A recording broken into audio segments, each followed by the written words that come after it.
Hoje eu quero contar para vocês a respeito de uma releitura fenomenal que eu fiz agora em 2019, Fogo Morto, de José Lins do Rego, um dos livros mais incríveis que eu já li. Um dos melhores livros que eu já li, assim, de escritores brasileiros. Fogo Morto é pancadão. Quando eu cismei, quero entrar para a faculdade. Então, o que acontece? Quando eu estava estudando para o vestibular, e aí comecei a estudar literatura e o modernismo brasileiro, aí veio a primeira fase do modernismo, que assim não é a minha favorita. Mas a segunda fase, ali o bicho pegou, bebê. Ali foi complicado, porque lá vem Jorge Amado, Raquel de Queiroz, Zé Lins do Rego, aí tem aquele o gaúcho, ai, que eu não li nada dele ainda. Ai, meu Deus, o que escreveu O Tempo e o Vento? Veríssimo, Érico Veríssimo. Então, à medida que eu ia lendo sobre a história da literatura brasileira e as obras, aí eu me interessava. Fogo Morto, Zé Lins do Rego, Menino de Engenho. Eu lembro de alguma coisa, eu vou ler o que é esse Fogo Morto aqui. E aí eu li simplesmente a obra-prima de José Lins do Rego. E uma das melhores coisas que eu fiz em 2019 foi reler esse livro. Porque como o ano estava chegando no final, eu não queria começar um livro que eu fosse... que pudesse ainda entrar como melhores do ano, não sei o quê, porque já estava tudo planejado, não. Foi difícil fazer uma lista de melhores do ano. Gente do céu, como é difícil. E eu ainda esqueci de colocar. Esqueci não, eu não sei o que foi que me deu, eu não sei porque eu fiz a besteira de não incluir naquela lista o maravilhoso Ventania, de Alcione Araújo. Mas, enfim, reli Fogo Morto, porque eu digo, não, quero terminar o ano assim, bem, quero terminar o ano com aquele livraço, né? Então foi Fogo Morto mesmo. E o que é Fogo Morto? A narrativa se passa durante o processo de decadência dos engenhos de cana-de-açúcar no Nordeste brasileiro. Vai abordar também temas como o cangaço e o final da escravidão. Fogo Morto tem 403 páginas e é considerada a obra-prima de José Lins do Rego. A história vai se dividir em 3 partes e para cada parte nós temos um personagem principal. Na primeira parte, nós temos o mestre José Amaro. O mestre José Amaro, ele é um celeiro. É aquele cara que faz sela para cavalo, sabe? Ele é uma pessoa extremamente amargurada, ranzinza. Ele é um limão, azedíssimo. E por que que ele é desse jeito? Ele é assim, principalmente porque ele não teve um filho homem. Ranzinza, olha, ninguém pode dizer nada. Ele tem resposta para tudo, ele dá um fora em todo mundo. Não gosta de ninguém, detesta todo mundo. Aliás, ele gosta de uma pessoa, ele admira uma pessoa, uma só. E quem é essa pessoa? É um cangaceiro, o capitão Antônio Silvino. E aí, atormentado pelas suas angústias, o mestre Zé Amaro, ele começa a cativar um hábito que é de... Às vezes ele se vê assim, emocionado pela beleza da noite e tal. E aí ele resolve passear para espairecer, esfriar a cabeça, tentar, né, esquecer um pouco os problemas. E as pessoas começam a espalhar fake news a respeito do mestre José Amaro.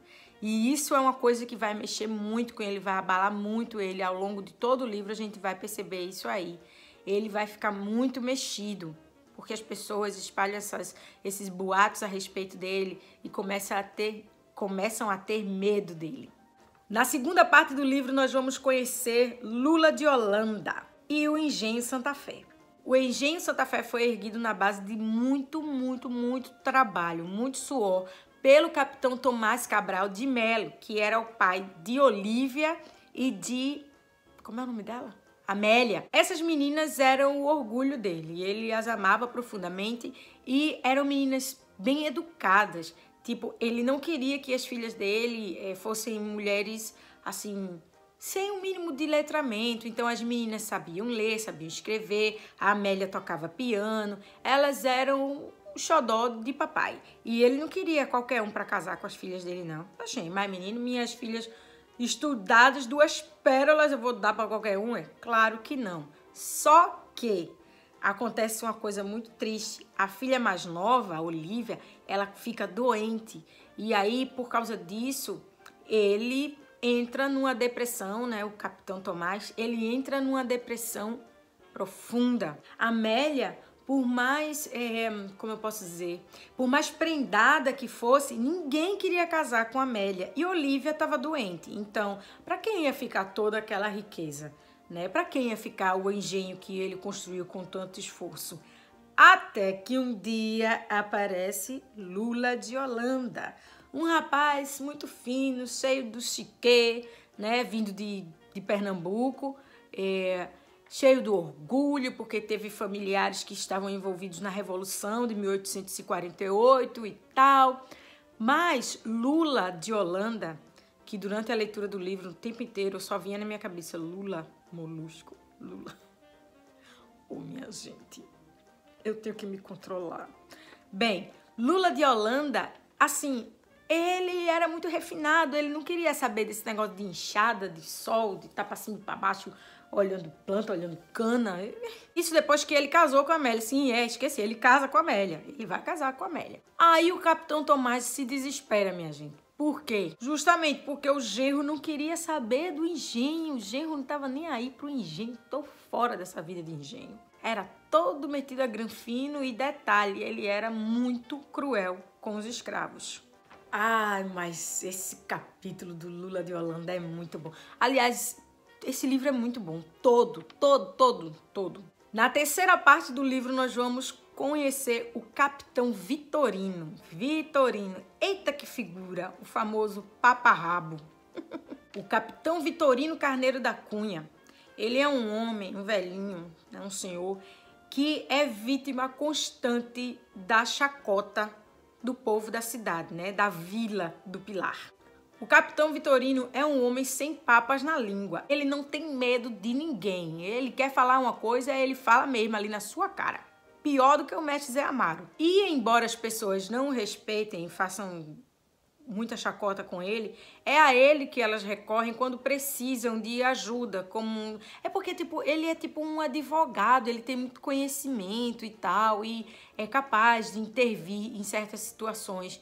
Eu tava achando o Vitorino bem divertido nos 2 outros capítulos e meio chato no próprio capítulo, até que eu entendi de fato qual era a de Vitorino ali. Vitorino, ele não tolerava abuso por parte de ninguém, seja abuso dos senhores de engenho, seja abuso dos governantes, abuso dos cangaceiros, abuso da polícia. Ele não tolerava abuso por parte de ninguém. E nenhuma dessas autoridades das quais ele exige respeito não considerava Vitorino, né? Vitorino é um livro espetacular. Não tem outra palavra para definir Fogo Morto, né? E embora as histórias elas se deem em torno de personagens masculinos, você vai notar, fazendo a leitura, que as personagens femininas são mulheres muito fortes. São mulheres muito especiais, como, por exemplo, a mulher do Capitão Vitorino, a mulher do Lula de Holanda, a mulher do mestre Zé Amaro, né, do celeiro, entre outras mulheres, personagens que aparecem. Assim que você fica, puxa vida, como que essas mulheres toleraram tanta coisa, né? Mas tem que lembrar, é uma sociedade altamente patriarcal, machista até o último fio de cabelo. E, enfim, na primeira leitura que eu fiz, eu não tinha percebido essa importância dos papéis femininos em Fogo Morto. Eu nunca vou cansar de enaltecer Fogo Morto. Nunca. É isso, pessoal. Fico por aqui por hoje e a gente se vê no próximo vídeo. Muito obrigada pela companhia de vocês e até a próxima. Tchau!